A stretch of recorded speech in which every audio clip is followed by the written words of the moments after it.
గడిచిన వారం మనం చదువుకున్న మాటే మత్తయి సువార్త 6వ అధ్యాయం 33వ వచనాన్ని చదువుకుందాం. The gospel of Matthew chapter 6 verse number 33.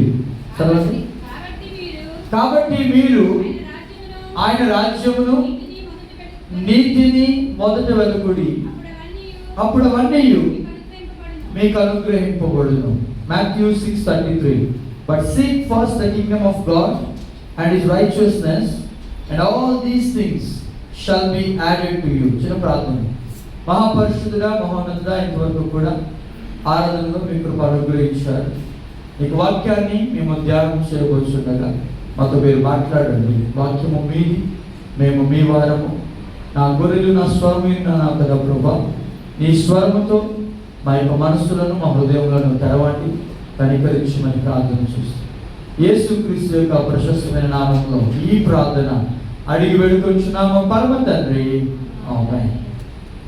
Positioning yourself for the blessings of God. దేవుని ఆశీర్వాదాల కొరకు మిమ్మల్ని మీరు సిద్ధపరచుకోండి. నేను గత వారము మనం ధ్యానం చేస్తున్న అంశమే, మనందరికీ కూడా కావాల్సింది దేవుని ఆశీర్వాదం. ఆశీర్వాదము వద్దు అన్నవారు ఎవరైనా ఉన్నారంటే లేదు, అందరికీ ఏం కావాలి? ఆశీర్వాదం, బ్లెస్సింగ్ కావాలి. అయితే ఆ బ్లెస్సింగ్ కొరకు మనం ఎలా సిద్ధపరచుకోవాలి? ఎలా మనము పొజిషన్, అంటే ఏ పొజిషన్లో నిలబడితే దేవుని యొక్క ఆశీర్వాదాలు మనకు వస్తాయని మనం చూసామంటే, గడిచిన వారం మనం నేర్చుకున్నాం, ఆయన రాజ్యమును నీతిని మొదట వెతుకుడి. Seek first his kingdom and his righteousness, and all these things shall be added to you. అనగా మీరు ఆయన రాజ్యమును నీతిని మొదట వెతికినప్పుడు, అప్పుడు అన్నీ కూడా దేవుడు మీకు అనుగ్రహిస్తాడు అనే ఒక మంచి వాగ్దానాన్ని మనం చదివాము. గత వారం మనం ధ్యానం చేసుకున్నాం. అదే యొక్క మాటల్ని మరలా ఒకసారి ఒక 3 విషయాలు మీకు చెప్పాలని ఆశపడుతూ ఉన్నాను. బైబిల్ అంతట్లో ఒక చాప్టర్ ఉంది. ఆ చాప్టర్ ఏమంటామంటే a chapter on human impatience and leadership burnout. అనగా మానవ అసహనం మరియు నాయకత్వపు అలసటపై ఒక అధ్యాయం ఉంది. ఏ అధ్యాయం చెప్పగలరా? ఏ అధ్యాయం? నంబర్స్ 11. Very good. 11వ అధ్యాయం, నంబర్స్ చాప్టర్ 11. సంఖ్యాకాండము 11వ అధ్యాయము అంతా మీరు చదివినట్లయితే, ఎవరైనా చదివారు ఇంటికి వెళ్ళిన తర్వాత? పాస్టర్ గారు మీ ఇంటికి వెళ్ళిన తర్వాత ఈ వారంలో ఒక్కసారి చదివారా? అంటే పాస్టర్ గారు ఏదో చెప్తారు, మేము ఏదో వింటాం, అయిపోయింది. అలాగేనా? పాస్టర్ గారు చెప్పింది అలా ఉన్నాయో లేవో ఇంటికి వెళ్ళాక ఆ లేఖన భాగాన్ని చదివే అలవాటు చేసుకోవాలి. ఎందుకంటే దినాలు చెడ్డవిగా ఉన్నాయి. ఎవరిని ఎలా సాతాను వాడుకుంటున్నాడో తెలియదు. కాబట్టి మనము చాలా జాగ్రత్తగా దేవుని యొక్క వాక్యాన్ని ఏం చేయాలి? నెమరు వేసుకోవాలి. నెమరు అంటే తెలుసా? నెమరు అంటే ఏంటి? ఈ యానిమల్స్, ఆవు కానీ ఇవి ఉంటాయి కదా, ఒక్కసారిగా ఆ పచ్చగడ్డంతా కూడా నోట్లో పెట్టేసుకుంటాయి. అది అక్కడికి వెళ్ళిన తర్వాత ఏం చేస్తుంది? మళ్ళీ వాటిని చ్యూ అంటారు, దాన్ని నములుతూ ఉంటారు. ఎంతసేపు ఉంటుంది సార్? అది బాగా మెత్తగా అయ్యేంత వరకు. వాక్యాన్ని కూడా మనం అలా చేయాలి. సరే, ఈ వారం మీకు అసైన్మెంట్ ఇస్తాను. ఈ వారం ఇంటికి వెళ్ళిన తర్వాత ఒక్కసారైనా సంఖ్యాకాండం 11వ అధ్యాయం అంతా చదువుతారా? ఎప్పుడైనా ఈ వారం చదువుతారా? చదువుతాను వాళ్ళు ఒకసారి గట్టిగా దేవునికి స్తోత్రం చెప్తామా? Very very. మానవ అసహనం, హ్యూమన్ ఇంపేషన్స్. 2, నాయకత్వం అలసట, లీడర్షిప్ బర్న్అవుట్. ఈ 2 కూడా భయంకరమైన, మరి ఏమంటారంటే ప్రజల యొక్క అసహనం, లేదా నాయకుడైన ఆ వ్యక్తి మోషే యొక్క అలసట గురించి నంబర్స్ చాప్టర్ 11 అనగా సంఖ్యాకాండం 11వ అధ్యాయాన్ని మీరు చదివినట్లయితే అక్కడ ఈ మాటలన్నీ కూడా మీకు కనబడతాయి. ఈరోజు ఈ సంఖ్యాకాండం 11వ అధ్యాయాన్ని మనం ధ్యానం చేయబోతూ ఉన్నాం. Numbers chapter 1 to verse chapter 9. సంఖ్యాకాండము 1వ అధ్యాయం నుండి 9వ అధ్యాయం వరకు కూడా ఏముంది అంటే గాడ్స్ ప్రెసెన్స్ విత్ ఇజ్రాయెల్, అనగా ఇశ్రాయేలుతో దేవుని యొక్క సన్నిధి ఉన్నట్టుగా మనం చూస్తాం. చాప్టర్ 10 to చాప్టర్ 19 అనగా సంఖ్యాకాండము 10వ అధ్యాయం నుండి 19వ అధ్యాయం వరకు తిరుగుబాటు కనబడుతుంది. రిబెలియన్ ఇన్ ద విల్డర్నెస్ అనగా అరణ్యంలో తిరుగుబాటు కనబడుతుంది. చాప్టర్ 20 నుండి చాప్టర్ 36 అనగా 20వ అధ్యాయం నుండి 36వ అధ్యాయం వరకు మీరు చదివినట్లయితే ఈ అధ్యాయాలన్నీ కూడా దేవుని మహాకనికరం, God's mercy on the people of Israel. మనం గత వారం చూసాం. వాళ్ళందరూ కూడా ఎక్కడ బయలుదేరారు? కనాను దేశానికి బయలుదేరారు. ఎప్పుడు బయలుదేరారు? మేఘము కదిలినప్పుడు. మేఘం ఎప్పుడు కదిలింది? ఆల్మోస్ట్ 11 months తర్వాత.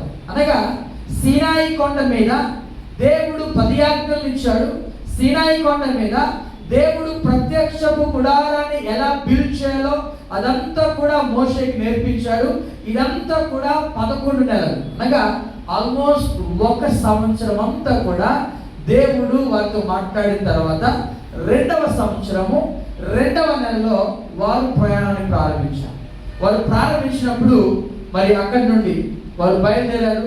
పైనేమో మేఘస్తంభము, కింద అగ్ని స్తంభము, దాని కిందన వారు ప్రయాణాన్ని ప్రారంభించారు. వారు ప్రయాణాన్ని ప్రారంభిస్తున్నప్పుడు ఒక విషయం జరిగింది.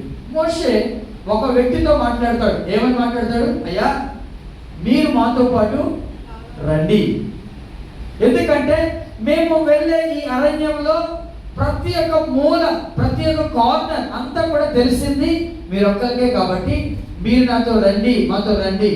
మాకు దేవుడు ఏ మేలు చేస్తాడో అదే మేలు మీకు కూడా చేస్తాడు అని మోషే ఒక వ్యక్తిని అడిగాడు.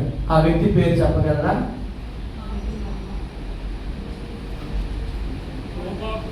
వెరీ గుడ్, హోబాబు అనండి ఒకసారి అందరూ కూడా. ఇంకా గట్టిగా రండి. హోబాబు ఎవరు అంటే బ్రదర్ ఇన్ లా, తన యొక్క బావగా, అంటే సిప్పోరా యొక్క అన్నయ్య. ఈ హోబాబుతో అంటాడు మోషే, మీరు మాతో పాటు రావా. దీని గురించి కూడా గత వారం వివరించాను. ఏంటి అర్థం అంటే దేవుడు ప్రక్కన పెట్టంట కాదు, ఇది సపోర్ట్. మనము ఈ లోకంలో ఉన్నప్పుడు సపోర్ట్ అనేది చాలా అవసరం. యేసు ప్రభుకే సపోర్ట్ అవసరమైంది, పౌలుకే సపోర్ట్ అయింది. ఎన్నిసార్లు అంటాడో పౌలు ఏంటంటే మా నిమిత్తము ప్రార్థన చేయండి. ప్రతి సంఘానికి అదే ఉత్తరం రాస్తాడు. ఆ ఉత్తరం లాస్ట్లో ఉంటుంది, మా కొరకు ప్రార్థన చేయండి. చాలా సింపుల్గా ఆ మాట అంటాడు. చాలామంది ఏమనుకుంటారంటే అలా అడుగు తప్పు అంటారు. నో, అది చాలా మంచి. మనందరం కూడా ఒకరికొకరు ఏం చేయాలంట? ప్రార్థించుకోవాలి. మోషే ఒక సపోర్ట్ అడిగాడు, డానియేల్ ఒక సపోర్ట్ అడిగాడు. ఈవెన్ యేసు ప్రభు వారు గెత్సెమనే తోటలో ఉన్నప్పుడు కూడా శిష్యుల దగ్గరికి వెళ్ళి వారి చేత, లేకపోతే వారు బలపరుస్తారేమో అనే ఉద్దేశం ఆయన వచ్చాడు. కానీ వారందరూ కూడా ఏమవుతున్నారు? పడుకుని పోయినట్టుగా, నిద్రపోతున్నట్టుగా అక్కడ గమనిస్తాం మనం.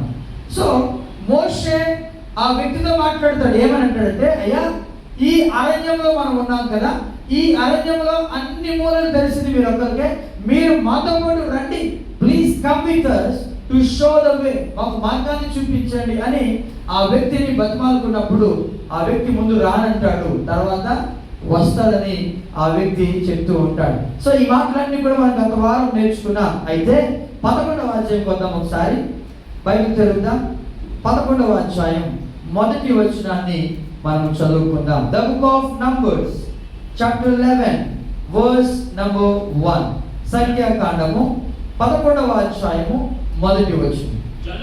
జనులు ఆయాసమును గూర్చి సనుగుచుండగా అది యెహోవాకు వినబడెను.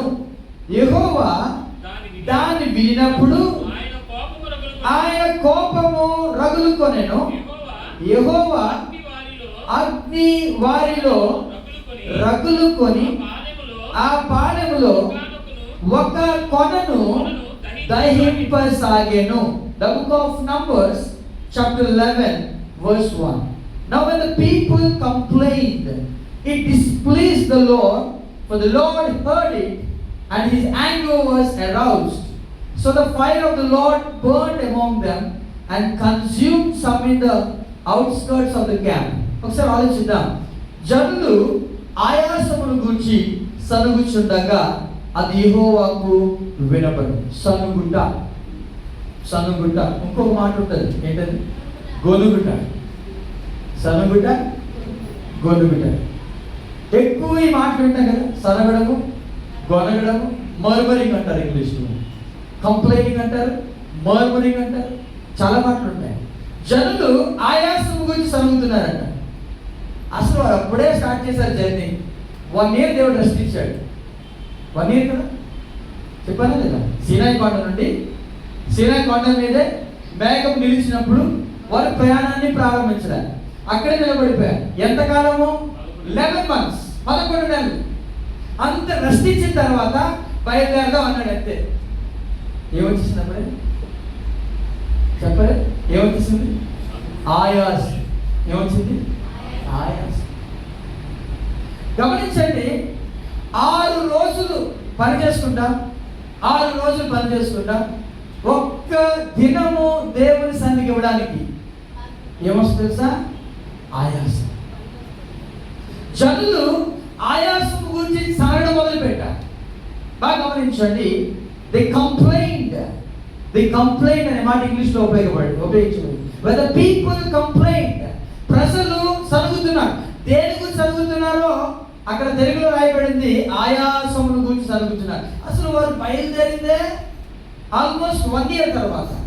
ఇప్పుడు వారు జస్ట్ ప్రయాణం ప్రారంభించారో లేదో ఇమీడియట్గా వారు సరళం ప్రారంభించారు. అయ్యో ఏంటిది, అప్పుడే మనం బయలుదేరాలా, ఇంకొకకాలం ఉంటే బాగుంటుంది కదా, ముందుకు వెళ్ళాలి ఇప్పుడు అని ఒకలాంటి ఆయాసం గురించి సరళం మొదలు పెట్టారు. అక్కడ రాయబడింది ద లార్డ్ హర్డ్ ఇట్, యెహోవాకు వినబడెను. సనుగుట ఆపోజిట్ ఆఫ్ దిస్ వర్డ్. అంటే ఈ సనుగుటకు వ్యతిరేకంగా చెప్పగలరా మీరు? చెప్పండి. మౌనంగా ఉండడం. ఇంకా సనుగుటకి వ్యతిరేక పదం, opposite of complaint. Thanks giving. ఏమంటారు చెప్పండి ఇప్పుడు? కృతజ్ఞత చెల్లించుట. ఇదే నా మొట్టమొదటి point. Positioning your self to receive the blessings of God. దేవుని ఆశీర్వాదాల కొరకు మనల్ని మనం సిద్ధపరచుకోవాలంటే యూ షుడ్ బి థ్యాంక్ఫుల్. మనము కృతజ్ఞతతో ఉండటము ద్వారా దేవుని ఆశీర్వాదాలు పొందుకోవాలి. నీకు అర్థమవుతుందా? By being thankful. అందుకే ఇశ్రాయేలు ప్రజలందరూ కూడా సనుగుతూ ఉంటే ఆ మాట అక్కడ మోషే అంటాడు. మీరు చదివినట్లయితే చూడండి ఒకసారి, కిందకి రండి.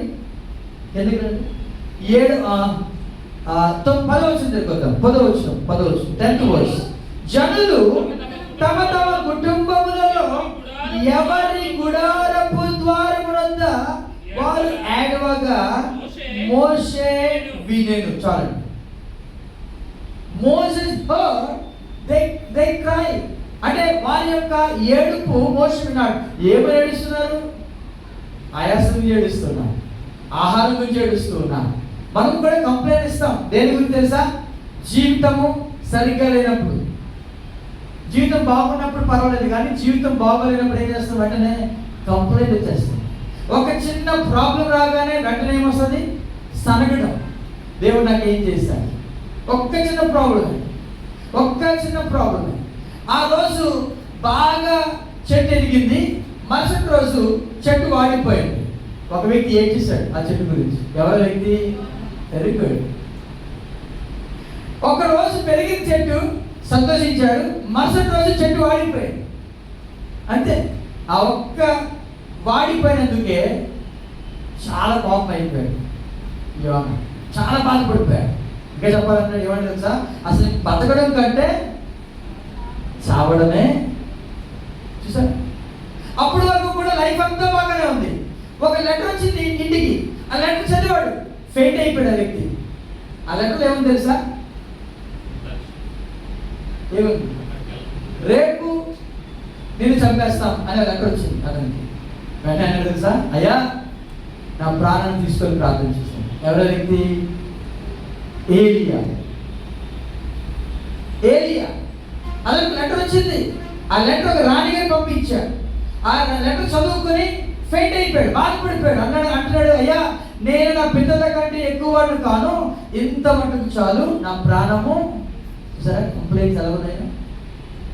ఎన్నిసార్లు మనము కూడా కంప్లైంట్స్ మీద కంప్లైంట్స్ దేవుడికి చెప్తూ ఉన్నాం. Complaints, the people are complaint and displease the Lord అనే మాట ఉంటుంది అక్కడ.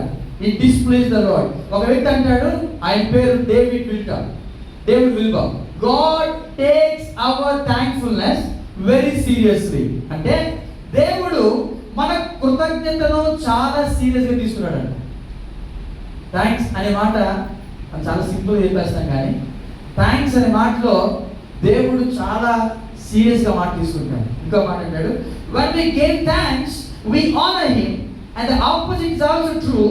When we do not give thanks, when we are ungrateful, we dishonor him. అంటే మనము దేవునికి థ్యాంక్స్ అయితే దేవుని మహిమపరిచినట్టంట. దేవునికి థ్యాంక్స్ చెప్పకపోతే దేవుణ్ణి అగౌరవపరిచినట్టు. మాట, when we give thanks we are honoring him. మనం ఆయన్ని ఏం చేస్తామంటే మహిమపరుస్తున్నాం, గౌరవిస్తున్నాం. ఒకవేళ కనుక దేవునికి థ్యాంక్స్ చెప్పకపోతే ఏమవుతుంది అంటే, థ్యాంక్స్ చెప్పకపోవడం అంటే అర్థం ఏంటి? కంప్లైంట్స్, సనగడం, గొనగడం. ఇవి దేవుణ్ణి మనం ఖచ్చితంగా థ్యాంక్స్ చెప్పట్లేదంటే ఖచ్చితంగా ఇలా మాట్లాడుతున్నాడు. అలా మాట్లాడితే అంట వీఆర్ డిసానరింగ్ హిమ్, అనగా దేవుని యొక్క నామం ఏం చేస్తున్నాం? మనము అవమానపరుస్తూ ఉన్నాం, మహిమపరచడం లే. ఎన్నిసార్లు మనము దేవునికి థ్యాంక్స్ చెప్పలేదు అని చెప్తున్నానండి పాస్టర్ గారు అని అంటావేమో. మేబీ నోటి మాట చెప్తున్నావేమో, కానీ నీ హృదయం ఎలాగో తెలుసా? బహు దూరముగా ఉంది. చదవండి ఒకసారి ద బుక్ ఆఫ్ ఐజయా. యెషయా గ్రంథంలో ఒక మాట మనకు కనబడుతుంది. అంటాడు దేవుడు యెషయాతో, ఈ ప్రజలు వస్తున్నారు కానీ నా దగ్గరికి, వీళ్ళ యొక్క హృదయము నాకు చాలా దూరముగా ఉంది అనే మాట మరి యెషయా గ్రంథంలో మనకు కనబడి. చదువు ఒకసారి ద బుక్ ఆఫ్ ఐజయా, యెషయా గ్రంథము, ద బుక్ ఆఫ్ ఐజయా, యెషయా గ్రంథము 29 ఓకే 29వ అధ్యాయం కొద్దాం ఒకసారి. 29వ అధ్యాయం కరెక్ట్. 30 ఎన్నో వచ్చిన అంటే 13వ వచనం చదువుకుందాం. Isaiah chapter 29 verse 30. చదవండి ఇప్పుడు. ప్రభువు ఇలాగ సెలవిస్తున్నాడు, ఈ ప్రజలు నోటి మాటతో నా యొద్దకు వచ్చుచున్నారు, పెదవులతో నన్ను ఘనపరచుచున్నారు, కానీ తమ హృదయమును నాకు దూరము చేసుకొని ఉన్నారు. వారు నా ఎడల చూపు భయభక్తులు మానవుల విధులను బట్టి వారు నేర్చుకొనినవి. గమనించారా? The book of Isaiah chapter 29 verse 13 కూడా ఇంగ్లీష్ చదువుతాను వినండి ఒకసారి. Wherefore the Lord said, for as much as this people draw near me with their mouth and with their lips do honor me, but have removed their heart from me, and their fear toward me is taught by the precept of men. అనగా దేవునికి మనము thanks చెప్తున్నాము, కానీ ఎలా చెప్తున్నామంట? నోటి మాట చెప్తున్నాం. రెండు అక్కడ రాయబడిన మాట నోటి మాట, రెండు పెదవులతో నన్ను గనపరుస్తున్నారు. నోటి మాటతో నా దగ్గరికి వస్తున్నారు, పెదవులతో గనపరుస్తున్నారు, కానీ వారి యొక్క హృదయము నాకు దూరము చేసుకుని ఉన్నారు. They made their hearts far from me. ఒకసారి ఆలోచిద్దాం. మీరు ఇలా చక్కగా వచ్చారు, ఇదంతా నేను చూడగలుగుతున్నాను, బట్ మీ హృదయం ఎలాగుందో నాకు తెలుసా? మీ ప్రక్క వారు చక్కగా కూర్చున్నారు, భయభక్తులుగా కూర్చున్నారు, వారి హృదయం ఏం ఆలోచిస్తుందో మీకు తెలుసా? తెలిసినంత ఒకరికి దేవాది దేవుడైన ప్రభువుకు మాత్రమే. ఆయన మాట అంటున్నారు. ఇశ్రాయేలు ప్రజలందరూ దగ్గరికి వస్తున్నారు, ఇశ్రాయేలు ప్రజలు పెదవులతో కనపరుస్తున్నారు, కానీ వారి హృదయం ఇక్కడ లేదు. వారి హృదయం దూరంగా చేసుకున్నారు. మరి వారు భయపడుతున్నారు కదా ప్రభు, వారు భయభక్తులు కలిగినారు కదా అంటే వారు నేర్చుకున్నారు. ఇదంతా ఎలా నేర్చుకున్నారు? మానవుల విధులను బట్టి. ఎప్పుడైనా గమనించారా? మనిషి ఉంటే భయపడతాడు, మనిషి లేకపోతే. ఆఫీసు దగ్గర ఉంటే ఉద్యోగము స్పీడ్గా వెళ్ళిపోతుంది, ఆఫీసు దగ్గర లేకపోతే గేము, మొబైల్ మాట్లాడము. అంటే ఈ భయం ఏ భయం? అది నిజమైన భక్తి కాదని. టీచర్ అంటే స్టూడెంట్స్ అందరూ కూడా కామ్గా సైలెంట్ ఉంటారు. అదే టీచర్ ఒక్కసారి ఇలా అడుగు పెడితే చెప్పండి, ఇంకా అక్కడ స్టార్ట్ అవుతుంది నాయిస్. ఇప్పుడు గమనిద్దాం ఒకసారి, మన జీవితం కూడా అంతే. ఒప్పుకుంటే నిజంగానే చేస్తాం. ఎవరైనా వ్యక్తులు కానీ దేవుని సేవకులు కానీ తారసపడితే ఇమీడియట్గా ప్రభా స్తోత్రం, ప్రభా స్తోత్రం, స్తోత్రం అన్నట్టుగా నటిస్తాం. అదే భాస్కర్ గారు కానీ దేవుని బిడ్డ గారు వెళ్ళిపోయిన తర్వాత మళ్ళీ మామూలు. ఇది మానవ పద్ధతులను బట్టి నేర్చుకున్నవి అని ద బుక్ ఆఫ్ ఐజియాలో ప్రవక్త యెషయా దేవుడు మాట్లాడుతూ ఉన్నాడు. వారు నా ఎడల చూపు భయభక్తులు మానవుల విధులను బట్టి వారు నేర్చుకున్నారు. ఎన్నిసార్లు మనము కూడా దేవునికి కృతజ్ఞత అనేది లేకుండా కొన్నిసార్లు కంప్లైంట్స్ మనం చెప్పి ఉన్నాం. కంప్లైంట్స్. ఒకసారి అంట ఒక పెద్ద మీటింగ్లో పాస్టర్ గారు వాక్యం చెప్తున్నారంట. ఫస్ట్ రోజు అయిపోయారు.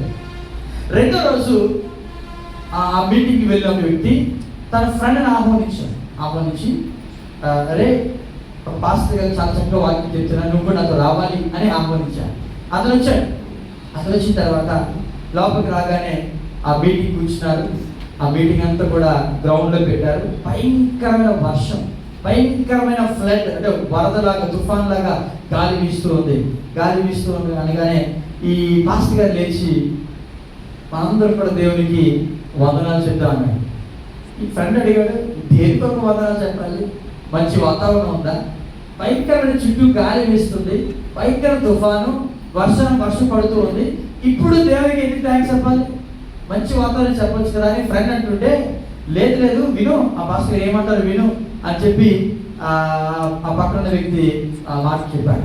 ఈలోపు పాస్టర్ గారు మైక్ తీసుకుని మనందరం కూడా దేవునికి వందనాలు చెల్లిద్దామని చెప్పి ఇంతవరకు కూడా దేవుడు నడిపించాడు.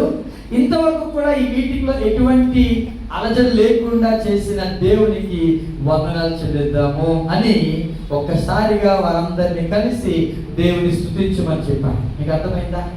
ఒక్క కారణాన్ని బట్టి చాలాసార్లు మనం ఏం చేస్తాం తెలుసా? దేవునికి కంప్లైంట్ ఇస్తాం.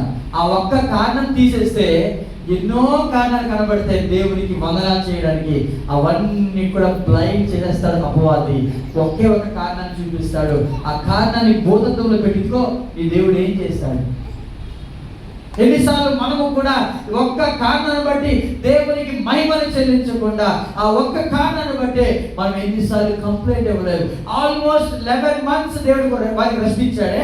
ఒక్కసారి మనం బయలుదేరదాం అనేసరికి వాళ్ళకి ఏమొచ్చిందంట? ఆయాసం వచ్చింది. వాళ్ళు సనగడం మొదలు పెట్టారు. అక్కడ రాయబడిన మాట, జనులు ఆయాసమును గురించి సలుగుచుండగా అది యెహోవాకు వినపడెను. ఎన్నిసార్లు మనం కూడా సలుగుతూ ఉన్నాం, ఎన్నిసార్లు గొనుగుతూ ఉన్నాం. సనగవద్దు. Don't complaint. ప్రజలందరూ సరుగుతున్నారు, ఇంకా వాళ్ళు సరుగుతున్నారు. అప్పటికి ఏమైంది తెలుసా? భయంకరమైన దేవుని నుండి ఒక అగ్ని వచ్చింది. వారందరినీ కూడా ఏం చేసిందంట? అక్కడ రాయబడి చూసారా? యెహోవా అగ్ని వాళ్ళు రగులుకొని ఆ పాలెంలో ఒక కొరను దహింపసాగాను.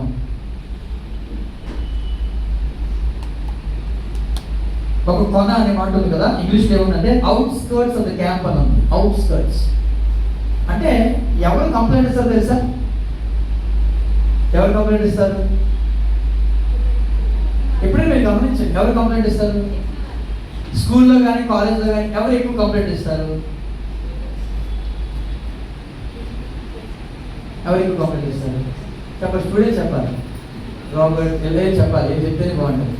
కాలేజ్లో తర్వాత స్కూల్స్లో కంప్లైంట్ ఇస్తారు ప్రిన్సిపల్ గారికి. ఎవరు ఇస్తారు కంప్లైంట్? బాగా చదువుకున్నవారా, బాగా చదువుకున్నవారా? ఎవరు? చదువుకోలేని వాళ్ళు. బాగా చదివిన వాళ్ళు దేనికైనా అడ్జస్ట్ అయిపోతారు, వెళ్ళిపోతారు. వాళ్ళు చదివేది వాళ్ళు చూసుకుంటారు. వాళ్ళు చదవని వాళ్ళు అది బాగా గమనించండి. దేవునికి కూడా, దేవుని ప్రజల్లో కూడా కంప్లైంట్ ఇచ్చేవారు ఎవరు తెలుసా? భయభక్తులు ఉన్న వాళ్ళు ఎప్పుడు కంప్లైంట్ ఎవరు? వాళ్ళు వెళ్ళిపోతూనే ఉంటారు. కష్టమైనా నష్టమైన భయభక్తులు యాక్టింగ్ చేసేవారు ఉంటారు. అందుకే దేవుడు కూడా అందరినీ నాశనం చేయలే. అక్కడ రాయబడిన మాట, పాలెంలో ఒక కొనను దహింపసాగాడు. ఏ కొన? అవుట్స్కర్ట్స్ ఆఫ్ ది క్యాంప్ అంటారు. అంటే వాళ్ళు ముందున్న వాళ్ళు కాదు, వెనకాల ఉన్నవారు. ఎవరు వాళ్ళు? వెనకాల. మాకొద్దు, మేము ముందుకు రాము, మేము వెనకాలే ఉంటాం, మేము వెనకాలే. ఎందుకంటే వెనకాల ఎన్ని ఆశలు వేయచ్చు. ఇప్పుడు first bench, second bench, third bench, fourth bench, 5 benches ఉన్నాయి అనుకోండి. ఆ లాస్ట్ ఎవరు కూర్చొని చెప్పమంటారా? బాగా చదువుకున్నారు కూర్చోడు. ఎవరు కూర్చుంటారు? వాళ్ళు అక్కడ ఫోన్ గేమ్ ఆడడానికో లేకపోతే అప్పుడే భోజనం చేసుకుంటారు, అదే తినేస్తారు. చాలా విషయాలు జరుగుతుంటాయి. కానీ ఫస్ట్ బెంచ్ దేవుడు కూడా ఒక పాలెములో ఒక కొనను దహింపసాగాడు. ఏ కొన తెలుసా? ఆఖరిని ఉన్న కొన. దేవుని సన్నిధికి, అందుకే దేవుని సన్నిధికి రావడానికి వేగ్రముగా కనబడాలి. ఆఖరణ కనబడద్దు, ఆఖరణ కూర్చోవద్దు. వేగిరమే ముందుకు రండి, వేగిరమే దేవుని సన్నిధిలో కనబడండి. వేగిరముగా దేవుని సన్నిధిలో కనబడినప్పుడు దేవుని యొక్క ఆశీర్వాదాలు వేగిరముగానే పొందుకోగలము. గట్టిగా దేవునికి స్తోత్రం చేద్దామా? ఒకవేళ ఆఖరణ వస్తే ఆఖరణ పొందుకుంటాం. దేవుడు ఎప్పుడు మారదు, దేవుడు ఎప్పుడు మారదు. గమనించండి, జనులు ఆయాసం గురించి సనగడం మొదలు పెట్టారు. అది యెహోవాకు వినబడెను. ఇమ్మీడియట్ గా దేవుడు అక్కడ కోపం రగులుకొనెను. And we can see here, దేవుని యొక్క అగ్ని వాళ్ళు రగులుకొందట. ఒక కొన దహింపసాగింది, ఆఖరణ ఉన్న కొన దహింపసాగింది. అక్కడ ఒక పేరు కూడా పెట్టేశారు, తబేరా. తబేరా అంట ఆ ప్లేస్, తబేరా. తబేరా ఆ ప్లేస్ లో దహించు స్థలము అనే ఒక పేరుతో ఆ ప్లేస్ కి వారు పేరు పెట్టేశారు. అంత బాగానే ఉంది. అక్కడ నుండి ఇంకా ముందుకు వెళ్తే మీరు చదివినట్లయితే ఆ కిందకి వెళ్ళేసరికి 11వ అధ్యాయంలోని చదవండి ఒకసారి. సంఖ్యాకాండము మళ్ళీ వద్దాం ఒకసారి. The book of numbers chapter 11, సంఖ్యాకాండము 11వ అధ్యాయము 10వ వచనాన్ని, 10 కాదు 6వ వచనం చదువుదామా? 6వ వచనం. ఈ మన్నా కాక మా కన్నుల ఎదుట మరేమీ లేదని వారు చెప్పుకొని. ఒక్క నిమిషం ఆగుతాం. ఈ మన్నా తప్ప దేవుడు వారికి శ్రేష్టమైన ఆహారం ఇచ్చాడు. అసలు వారు వండుకోక్కర్లేదు. రోజు వారు ఏం చేయాలంటే దీక్ష తీసుకుని ఆ గిన్నెని పట్టుకొని బయటికి వెళ్ళి, ఆ బయట ఎక్కడో దూరమే కాదు, ఆ పక్కనే పాలెం చుట్టూ కూడా దేవుడు ఏం చేశాడంటే వారికి ఆహారాన్ని కురిపించాడు. మన్నా, ఆ మన్నా యొక్క గింజలు ఏం చేయాలంటే ఏరుకోవాలి అంతే, అంతకు మించి ఏం చేయక్కర్లేదు. వాళ్ళు చెప్పండి, అది కూడా కష్టం అంటారా? ఏం వండుకోక్కర్లే, సింపుల్ చెప్తా. ఇక్కడ రైతు బజార్ ఉంది ఎదురుగా, మన చర్చ ఎదురుగా రైతు బజార్ ఉంది. అక్కడికి వచ్చేసేయండి, మీకు కావాల్సినవన్నీ తీసుకున్నాను అనుకోండి. ఇక్కడే ఇల్లు, మనందరూ ఇల్లు, చుట్టుపక్కల ఇల్లు. మార్నింగ్ లేవడం, రైతు బజార్కి వెళ్ళడం, అవన్నీ ఎదుర్కోవడం, డబ్బులు ఇవ్వక్కర్లేదు అని అనుకున్నాను. మళ్ళీ తిప్పుకోకండి, అక్కడ డబ్బులు ఇవ్వాలి, డబ్బులు తీసుకోవాలి. నేను ఎగ్జాంపుల్ మాట్లాడుతాను. అలా అన్నాడు అనుకోండి, ఇది కూడా కష్టమా అన్నవారు ఉంటారా? చెప్పండి. లేచి అక్కడికి వెళ్ళి ఏం కావాలో ఒక ఆకుకూరలు కానీ కాయగూరలు కానీ ఆ గిన్నెలు తీసుకుని ఇంటికి వచ్చాడు అంతే. అది కూడా చేయలేదంటే చెప్పండి ఒకసారి, దేవుని ఆశీర్వాదం ఎలా పొందుకోగలరు? అది కూడా కంప్లైంట్. అయ్యా, ఈ మన్నా తప్ప ఇంకేమీ లేవా? మన్నా ఒకటేనా మాకు, ఇంకేం కావాలి? వారు అడుగుతున్న మాటలు వినండి ఒకసారి. ఏం కావాలంటే వారికి మాంసం కావాలంట. 4వ వచనం చదవండి. ఇప్పుడు 4వ వచనం. వారి మధ్యనున్న మిశ్రిత జనము మాంసాపేక్ష అధికముగా కనపరచగా ఇశ్రాయేలీయులు మరచి మాకెవరు మాంసము పెట్టేదారు? ఒకసారి ఆగుతారు. ఇశ్రాయేల్ ఏం చెప్తున్నారు ఇక్కడ? What Israel said, who will give us meat, అనగా మాకెవరు మాంసం పెట్టేదారు. అంటే వాళ్ళు తింటున్న ఆహారం ఏంటి? మన్నా కదా. మన్నా శ్రేష్టమైన ఆహారం. మన్నా దేవదూతల ఆహారం అని బైబిల్ చెప్తాం. అటువంటి శ్రేష్టమైన ఆహారాన్ని దేవుడు వారికి ఇస్తుంటే వారు ఏం కోరుకుంటున్నారు? మాకెవరు మాంసం పెట్టేది అని అంటున్నాను. మాకెవరు మాంసం పెట్టేదని ఏడుస్తున్నా. అంతేకాదు వారు ఏమంటారు తెలుసా? ఈ మాట చూడండి, who we remember food that we ate in Egypt. అనగా ఐగుప్తులో మేము తినిన ఆహారం జ్ఞాపకం వస్తుందంట. చూడ ఎందుకు వచ్చినమే 5వ వచనం చదవండి ఒకసారి.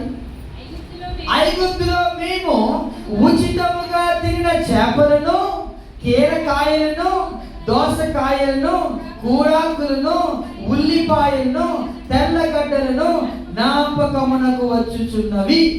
ఇప్పుడు మా ప్రాణము సొమ్మసిల్లను. We remember the food that we ate in Egypt.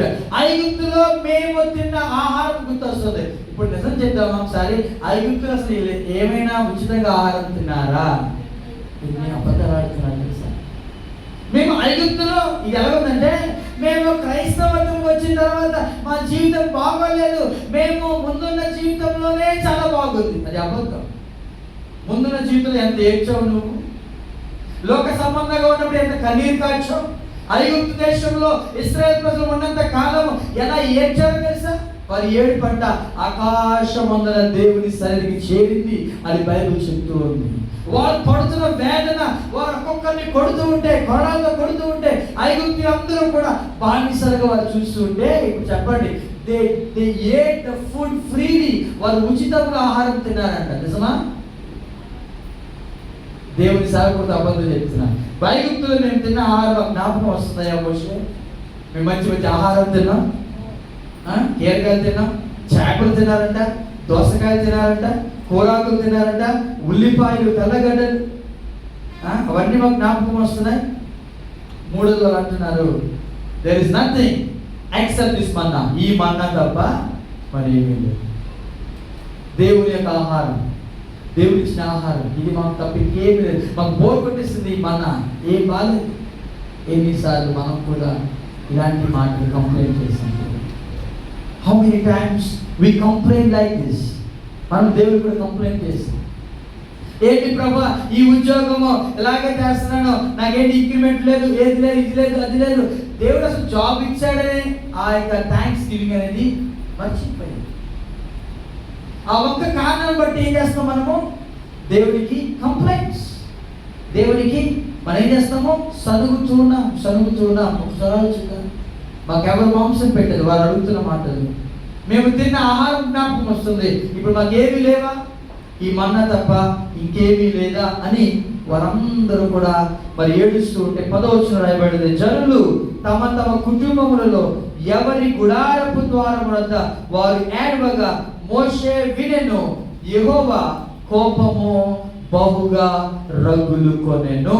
వారు ఏడ్చుట మోషే దృష్టికి చెడ్డదిగా ఉండెను. చూసారా? కృతజ్ఞత అనేది లేదు. మనుషులకు ఎలా ఉందంటే కృతజ్ఞత లేదు, కానీ సనగడం, ఏదో ఒక చిన్నది బాగోలేదు దాన్ని బట్టి సనుగుతూనే ఉంటారు. ఆరోగ్యం అంతా బాగోలేదు, ఆరోగ్యం అంతా బాగానే ఉంది, ఏదో చిన్న బీపీ వచ్చింది, ఏమొస్తుంది ఇప్పుడు? సనగడం. అది కూడా ఉండకూడదు. ఆ చిన్నదాన్ని బట్టి మిగతా ఆరోగ్యం అంతా కూడా 100% దేవుడు మంచి ఆరోగ్యం ఇచ్చాడు, దాన్ని బట్టి మనం స్తుతించము. ఈ ఒక్క కారణం, ఏ ఒక్క కారణము? 150 వచ్చింది బీపీ, 120 ఉండాల్సింది 150 వచ్చింది. దాన్ని పట్టుకొని ఎంత అన్యాయం చేసావు ప్రభా, ఎంత అన్యాయం చేసావు ప్రభా అని ప్రార్థించేవాళ్ళు. గమనించుదాం, దేవుని యొక్క వాక్యంలో మాకెవరు మాంసం పెట్టేదారు? ఈ ఇశ్రాయేలు ప్రజలు అడుగుతున్న మాట, మేము తిన్న ఆహారం జ్ఞాపకం వస్తుంది, ఈ మన్నా తప్ప నాకు ఎవరు ఏమీ లేదని వారికి సలుగుతుంటే ఏమన్నా తెలుసా? అపోస్తలుడు పౌలు అంటాడు, చదవండి 1 Corinthians chapter 10 verse 10. 1 కొరింథీ పత్రిక 10వ అధ్యాయము 10వ వచనం చదువుకుందా. 1 Corinthians chapter 10 verse 10. Nor complain as some of them also complained and were destroyed by the destroyer. చదవండి, మీరు సనగకుడి, వారిలో కొందరు సనిగి సంహారకుని చేత నశించిరి. సంహారకుని డిస్ట్రాయర్ అంటారు ఇంగ్లీష్లో. మీరు సనగవద్దు, వారిలో కొందరు సనిగి ఏమయ్యారంట? సంహారకుని చేత నశించిపోయారు. సంహారకుడు ఎవరు? Very good. ఎవరండి? మనం చాలా సింపుల్గా చెప్పేస్తాం అపవాదం. సంహారకుడు అనగానే మనకి ఒకే ఒక వ్యక్తి గుర్తొస్తాడు. ఎవరు చెప్పాలి? చెప్పండి. సాతాను చాలాసార్లు అలుగుతున్నాడు క్రిస్టియన్స్ మీద. ఏంటంటే ప్రతిదానికి నన్నే పెడతారు. ఏ చర్య వచ్చినా చెప్పండి, ఏ చర్య వచ్చినా నేనే. రోగం వస్తే సాతాడు, ఇలాంటి ఏ బాధ వచ్చినా సాతాడు.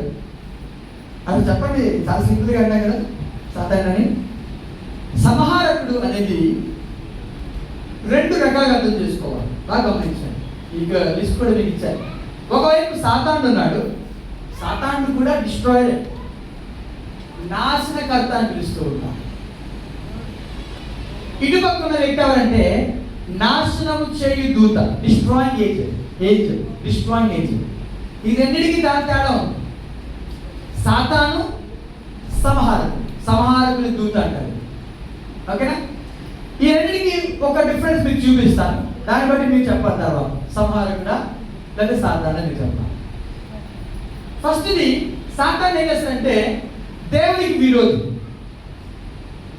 అయితే సంహారకుడు సర్వెంట్ ఆఫ్ గాడ్, దేవుడి సేవకుడు. దేవుడు ఏం చెప్పాడో చేస్తాడు.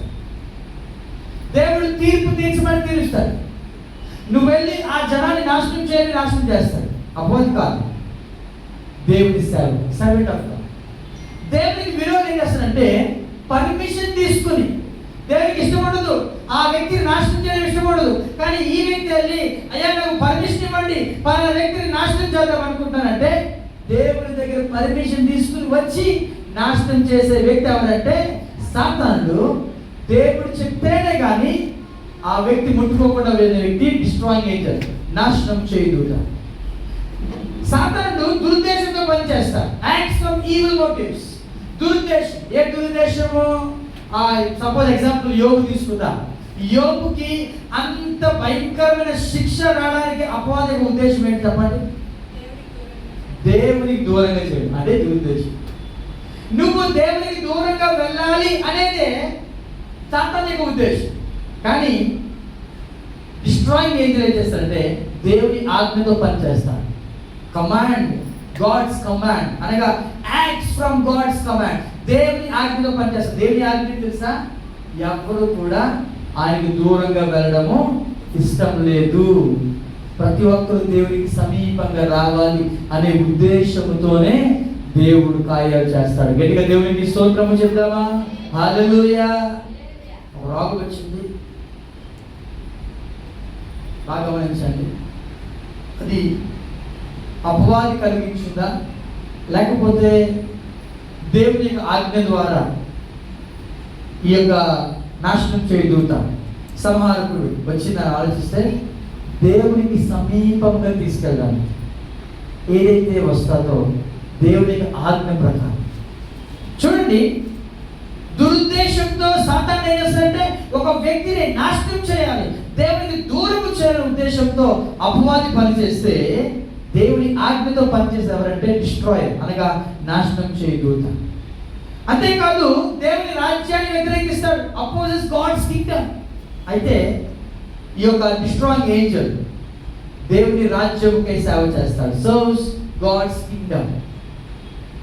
నాలుగవదిగా డిజైర్స్ ఇటర్నల్ రూయిన్ అనగా నిత్య నాశనాన్ని కోరేవాడు అపవాది. అయితే పూర్తిగా పాడైపోవాలి, పూర్తిగా దేవుని దూరం అయిపోవాలి. అపవాది ఆ యొక్క ఆలోచనతో అతను ఏం చేస్తాడంటే ముందుకు సాగుతాడు, నాశనాన్ని కోరుకుంటాడు. అదే destroying angel carries out specific judgements, నిర్దిష్టమైన తీర్పులను అమలు చేస్తాడు. ఎంతవరకే అంటాడు దేవుడు, అంతే, అంతమించాలి. ఆ సంహారకుడు ఇంతవరకే చేయాలి అంటే ఇంతవరకే. ఒకరోజు దావీదు పాపం చేశాడు. దావీదు పాపం చేసినప్పుడు దేవుడు ఒక తెగులు పంపించాడు ఇశ్రాయేల్ ప్రజల మీద. ఆ తెగులు పంపిస్తే ఒక దేవదూత చేయి చాపింది.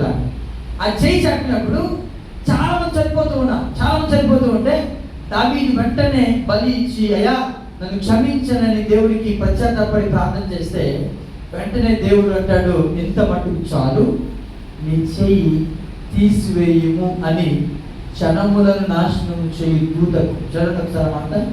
సమూయేలు 2వ గ్రంథము, సమూయేలు 2వ గ్రంథం ఆఖరి అధ్యాయం. The book of 2 Samuel chapter 24, 24వ అధ్యాయం, 24వ అధ్యాయం 16వ వచనాన్ని చదువుదాం. 16వ వచనం.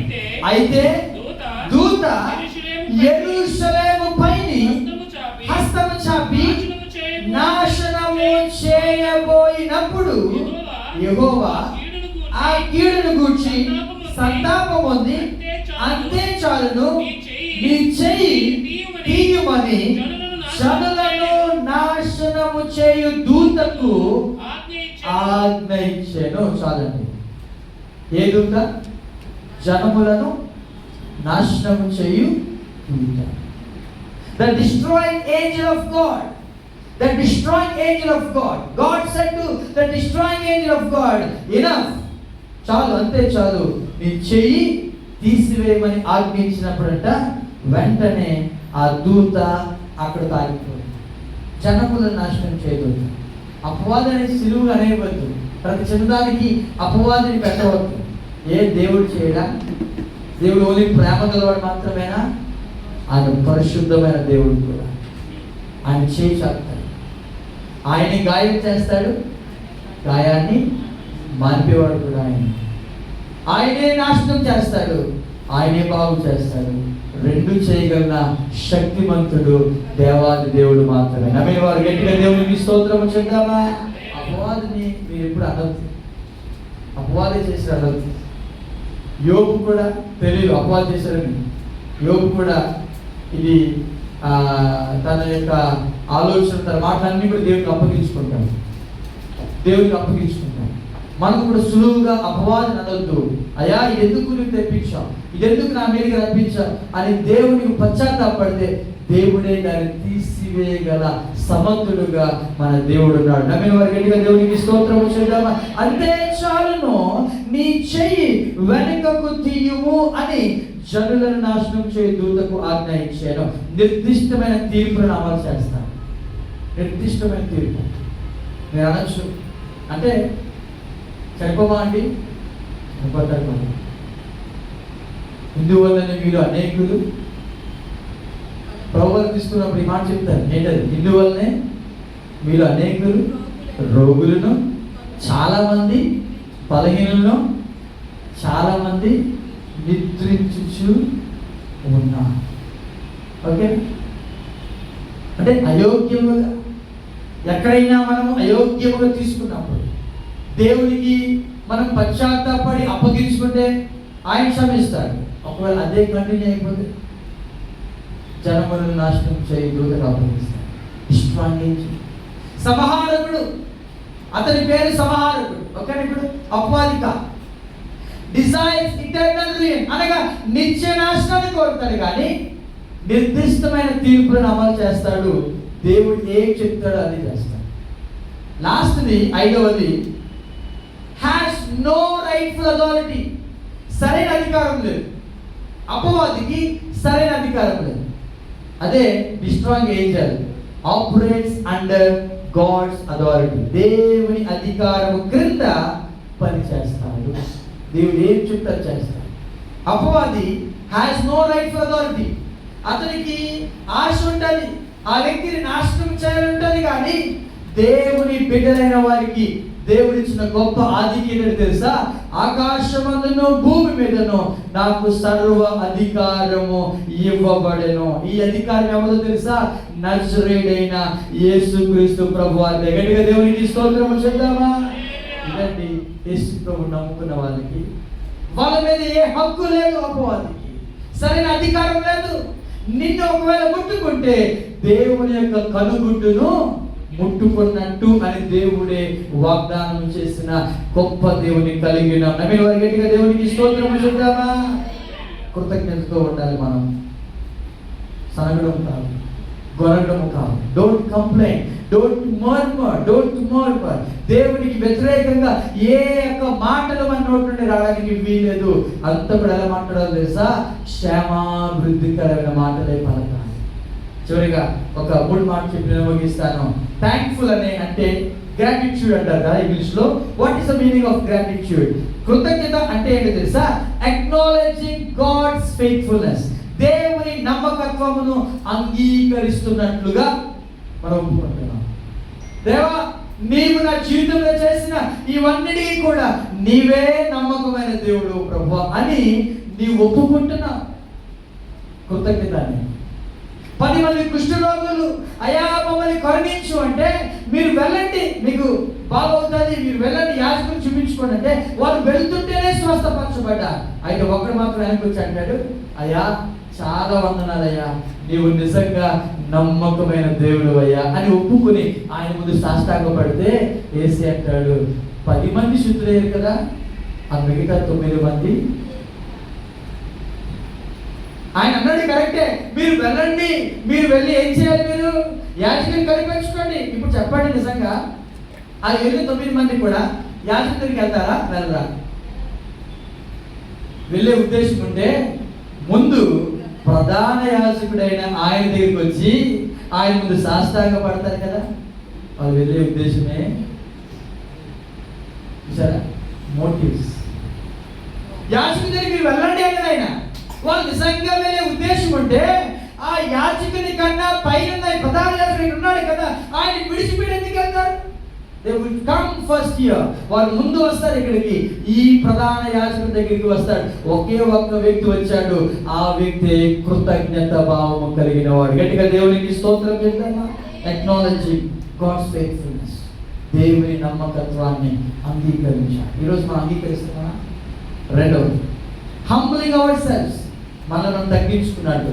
థ్యాంక్స్ చెప్తే ఆ వ్యక్తి చిన్నవాడు కానే కాదండి, ఆ వ్యక్తి ఉన్నతమైన స్థితిలో ఉన్నవాడు. గట్టిగా దేవునికి స్తోత్రం చెప్తావా? మనం తగ్గించుకున్నట్టుగా. Humbling hour shelves. మనం తగ్గించుకున్నట్టుగా. ఎవరిని హెచ్చిస్తున్నాం? మనం దేవుని హెచ్చిస్తున్నాం, మనం తగ్గిస్తున్నాం. బైబిల్ వ్యక్తి అంటాడు, ఆయన హెచ్చవలసినది నేను తగ్గవలసి. ఇదే కృతజ్ఞత అనేది. దేవుడు హెచ్చవలసినది నేను తగ్గవలసింది. చివరిగా లాస్ట్ ఒకే మాట చెప్పి నేను ప్రార్థన చేస్తాను. Recognising every good gift come from God. ప్రతి మంచి వరము దేవుని నుండి వచ్చింది అని గుర్తించున్నాను. ప్రతి మంచి వరం ఏదైనా కూడా, మేబీ ఆ ఒక్క తుఫాను మాత్రమే, ఆ ఒక్క కారణాన్ని బట్టి దేవుని అవమానపరచడానికి వీల్లేదు. అది రాకుండా ఎన్నిసార్లు దేవుడు కాపాడాడు, అది తలంచుకుని మనం ఏం చేయాలి? దేవునికి కృతజ్ఞత. ప్రతి మంచి గిఫ్ట్ అనేది ఎక్కడ వస్తుంది? దేవుడి నుండి వస్తుంది. ఒకవేళ ఏదైనా చెడ్డ గిఫ్ట్ వచ్చిందా, దాన్ని మర్చిపోయి మిగతా గిఫ్ట్ ఏదైతే దేవుడు పంపించాడో వాటన్నిటినీ కలుపుకొని అయా నీకు స్తోత్రములు అని చెప్పి మనసు ఉంటే దేవుడిచ్చే గొప్ప ఆశీర్వాదాలు మనం పొందుకోగలము. తల వంచుదాం, ప్రార్థన చేసుకుందాం. ఎన్నిసార్లు మనం కూడా సరిగిన హౌ మెనీ టైమ్స్ యు